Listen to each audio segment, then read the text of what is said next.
Dear Nigerian brothers, Pidgin is not your birthright. Pidgin is not your thing. It's not a Nigerian thing.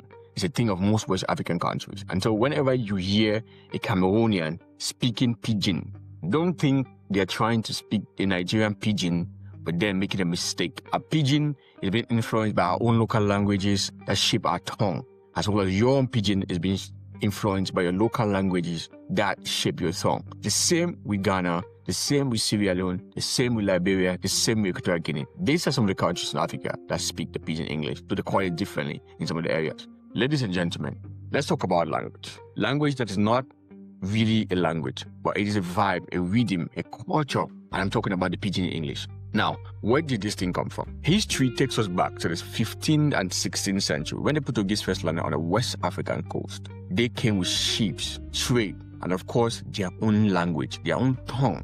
But the Africans they met already had their own languages, and communication was a struggle. So what happened? A blend, a mashup.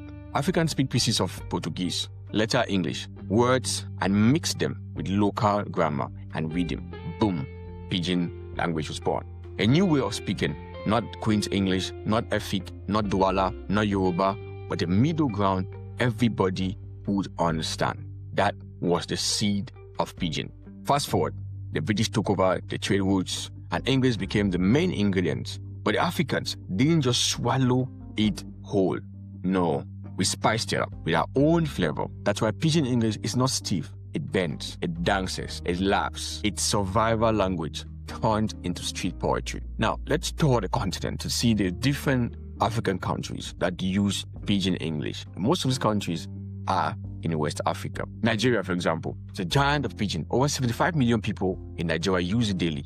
It's a glue off the street. Of Lagos, Abuja, Warri, from how far to where they happen, Nigeria Pidgin is practically a national language. I mean, from wherever you come from in Nigeria, what can unify you guys as in language is a Pidgin English. My people. Your Pidgin is so strong that it crosses Anglophone and Francophone boundaries. How you they? Are they fine? From Bamenda to Limbe to Gawa to this, like, Pidgin is a language of unity when French and English tries to divide us. Now, Ghana, they call it Pidgin. Just like, you might have the same pronunciation, but sometimes the spellings are different.